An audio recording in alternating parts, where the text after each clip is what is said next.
家族が憎くて仕方ない。あなたにはその感情が理解できますか？遡ることおよそ13年前の2010年8月3日、オーストラリア・シドニー。この日報じられたニュースに国民はこぞって注目の眼差しを向けていました。どんなことでも構いません。もし娘を見かけた方がおられたらすぐに知らせてください。報道陣の前で涙ながらに訴えるその女性はクリスティ・アン・エイブラハムズ。その隣では恋人のマイケルが彼女の肩を支えています。クリスティの6歳の娘キーシャちゃんはこの数日前から行方不明に。母クリスティはカメラの前でこよなく愛する娘が誘拐された事実を訴え、その悲痛な姿が多くの国民の心を打ったんです。そこからオーストラリア中の人々が捜索のボランティアに参加。大規模な捜索の末、キーシャちゃんはついに8ヶ月後発見されることに。しかし彼女はこの時すでに変わり果てた姿になっていました。そして同時にこの事件を引き起こした犯人も逮捕されることに。その正体はなんと母親のクリスティだったんです。誘拐された娘の捜索を悲痛に訴えていた母親。しかし娘を殺害した犯人は他でもないこの母親でした。母親が娘に抱いていた感情はとても人の親とは思えないものだったんです。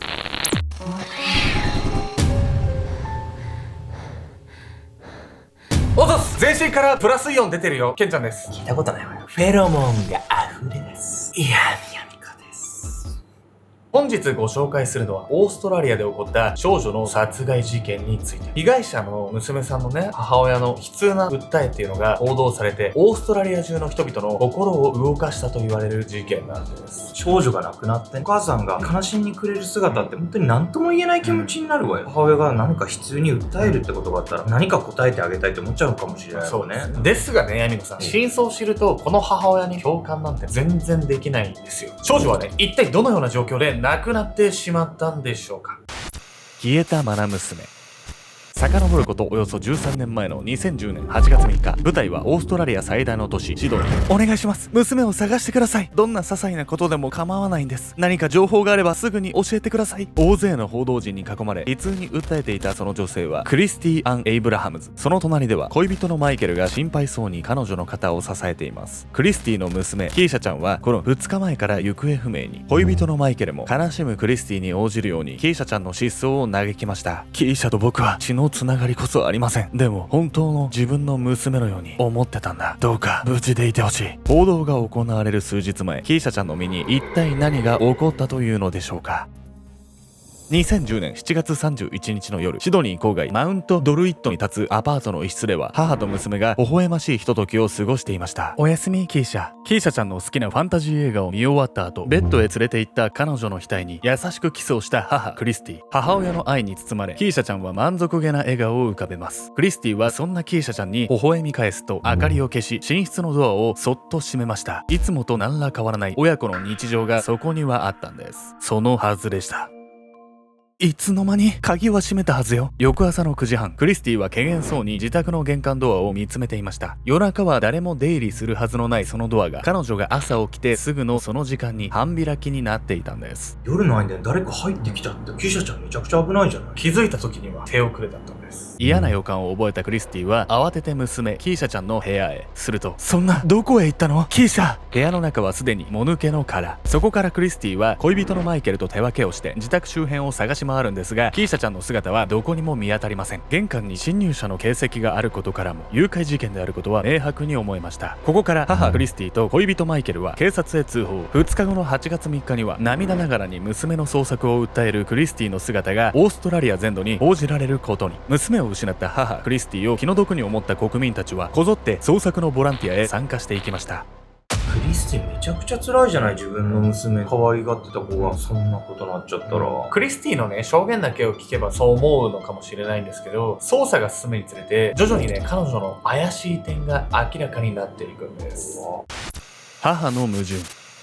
何かがおかしい。キーシャちゃんの捜索が行われる中、母クリスティをはじめとする関係者の事情聴取を担当した警察官は親族のある証言に疑念を抱いていました。ここ1ヶ月ほどキーシャの姿は見ていないですね。そう、母クリスティと恋人マイケル以外の親族は皆口を揃えてそう証言していたんです。生きているキーシャちゃんの姿が目撃された最後の日付は失踪の約20日前の7月11日、恋人マイケルの親戚の誕生日パーティーへ足を運んだのが最後でした。そして警察が聞き込みを続けると、この後も耳を疑う事実が発覚するんです。そんな、この子は学校に行っていないのか。小学校から帰ってきたその返答に思わず眉を潜めた警察官。そう、キーシャちゃんはなぜかその年 4,5 日しか学校に通っていなかったんです。なんで？クリスティはキーシャちゃんのことめちゃくちゃ可愛がってた様子だったじゃない？そこなんですけど、本当にクリスティはキーシャちゃんを可愛がっていたんでしょうか。親戚や周囲の人がキーシャちゃんを見かけなくなってからも、母クリスティは確かに彼女と一緒に過ごしている様子でした。その証拠にキーシャちゃんが失踪する数日前には彼女へのプレゼントとしてキャラクターのポスターを購入していたんです。しかし母クリスティとその恋人マイケル以外にキーシャちゃんを見た人がいないことに警察は違和感を拭いきれずにいました。そしてその違和感はキーシャちゃんの寝室で見つかったあるものをきっかけに確信へと変わります。そのあるものとは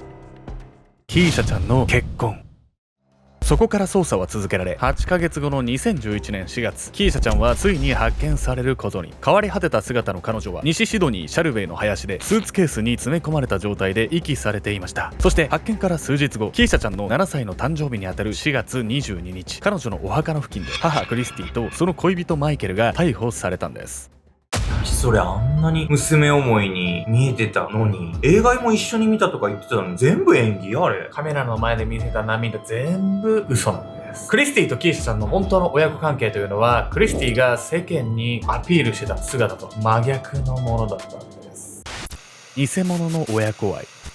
2005年7月、それはキーシャちゃんが1歳3ヶ月を迎えた頃のこと。お前何をやってるんだ。キーシャちゃんのけたたましい泣き声に慌てて駆けつけたのはクリスティの当時の夫クリス・ウェイパート。そしてウェイパートの視線の先でクリスティはキーシャちゃんの肩に噛みついていました。すぐさま母クリスティからキーシャちゃんを引き離した夫ウェイパート。するとクリスティは確かにこう言ったんです。キーシャはあんたにそっくりなの。この顔を見てると憎くて殺したくなってくる。そう、クリスティは完全に冷め切っていた夫婦関係の鬱憤をあろうことか娘のキーシャちゃんにぶつけていました。この一件からキーシャちゃんは父ウェイパートに保護され、母クリスティとは別居することに。しかしここから母クリスティはカウンセリングによる治療を受け、18ヶ月後には再びキーシャちゃんを引き取ることになるんです。いくらカウンセリング受けたとしても精神的なものなんてそんなすぐなるもんじゃないからさ、キーシャちゃん返しちゃダメでしょ、こんなとこに。そうなんですよね。案の定というか、ここから母クリスティの虐待エスカレートしていくんです。2007年、キーシャちゃんは3歳を迎えたその頃、顔面の打撲で病院に搬送されます。これも母クリスティの虐待によるものでしたが、医師がそれよりも目を見張ったのはキーシャちゃんの体の傷。あの母親に任せておいて本当に大丈夫なのか。そう言って思わず声を震わせた医師。服を脱がされたキーシャちゃんの体には全身至るところにタバコを押し付けた火傷の跡がつけられていたんです。この他にもキーシャちゃんは顔や頭にあざや傷が絶えず、近隣住民は常日頃痛々しいその姿が気になっていたというんです。通報を受けた公的機関の職員がクリスティの自宅を訪れたこともありましたが、クリスティは職員を自宅へ上げようとはせず、そうやって周囲が一切手を出せずにいる中、母クリスティの虐待はみるみる泥沼化していき、ついに最悪の事態を迎えることになるんです。2010年7月12日の夜、マウントドルイットのアパートの一室に激しい怒号が響いていた。ほら、もう寝るのよ。さっさとパジャマを着ろ。やだ、やだ。母クリスティはキーシャを寝かしつけようとしていたが、キーシャはその日パジャマを着たがらずダダをこねていた。はあ、また始まったか。母クリスティとキーシャの親子喧嘩は日常茶飯事。恋人マイケルはクリスティが手を挙げていることを知りながら、いつも見て見ぬふりをしてやり過ごしていた。そしてこの日も半ばうんざりしながら寝室から聞こえてくるその声が静まるのを待っていた。そしてその時は唐突に訪れた。部屋に響いた鈍い音とともにクリスティの怒号とキーシャの泣き声は止まった。その瞬間を待っていたはずのマイケルだったが、この日はいつもと様子が違う気がした。おい、どうかした。寝室のドアを開けたマイケルは同時に言葉を失った。なぜなら寝室の中で母クリスティが動かなくなったキーシャをじっと睨みつけていたから。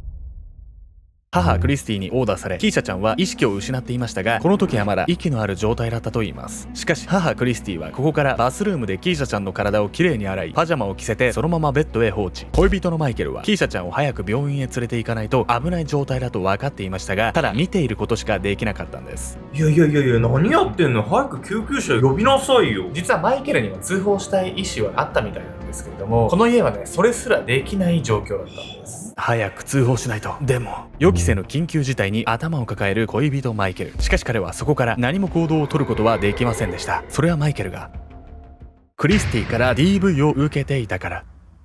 下手なことをしたらまたヒステリーを起こされるぞ。クリスティの暴力に完全に怯えきっていた恋人マイケルはそのまま通報することもできず、翌日にはそしらのふりをして仕事へ出かけていきました。そしてその日、彼が帰宅するとキーシャちゃんは亡くなってしまっていたんです。それから5日後、クリスティと恋人マイケルはキーシャちゃんの遺体をスーツケースに入れ、西シドニーシャルベイの林に行き、発見が遅れたのは2人がスーツケースごと遺体を焼却し、穴を掘って埋めていたためでした。クリスティがキーシャちゃんのためにキャラクターのポスターを購入したのは、彼女が生きているように見せかけるための隠蔽工作だったんです。我が子を殺害し完全に支配していた恋人に隠蔽工作を手伝わせたクリスティ。彼女の異常な人格の秘密はこの後の裁判で解き明かされることになるんです。こんなひどいことしてて、よく報道陣の前で嘘かわかんないんだけど涙流せたわねって思うわよ。本当に人格にめちゃくちゃ深い闇抱えてるとしか思えないわよ。なぜ彼女はこんなに深い闇を抱えていたのか。実はある意味ではクリスティも被害者だったとも言われているんです。虐待の連鎖。クリスティの裁判が始まると、彼女の涙を見てキーシャちゃんの捜索に協力した人をはじめ、法廷には怒りをあらわにした人々が詰めかけました。このクズめ、さっさと地獄へ落ちろ。クリスティに対する暴言の数々は SNS 上でも殺到し、誰もが彼女に重い刑が下されることを待ち望んでいたんです。しかし2013年7月18日、クリスティに下された判決は、そうやって怒りに震える国民たちの予想を大きく裏切るものでした。この日、彼女に下された判決は懲役22年。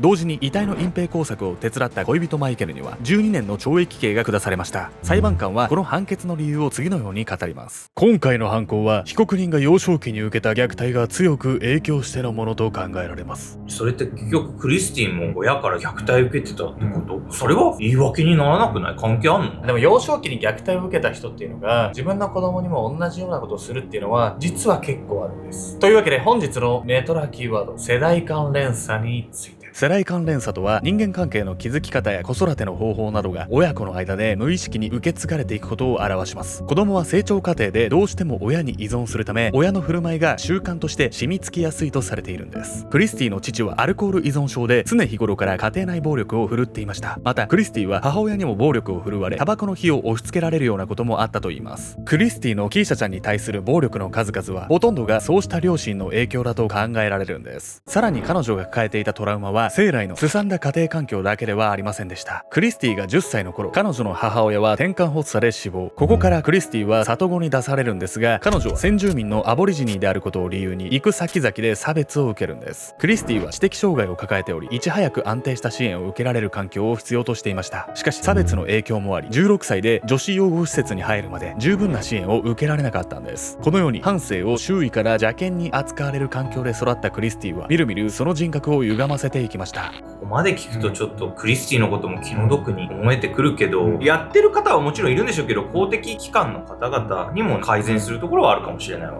こういう事件を教訓にして障害者支援だったりとか DV に対する認識っていうのが国全体でね改められるといいなと思いますよね。幼少期に受けた両親の暴力や周囲の差別によってその人格を歪ませていったクリスティ。彼女が受けた暴力は世代を超えて猛威を振るい、ついには我が子の命まで奪ってしまいました。クリスティは現在刑に服しながらもアンガーマネジメントや精神治療を受けている最中、社会復帰する頃の彼女がどうか悲劇の連鎖を断ち切れていることを願います。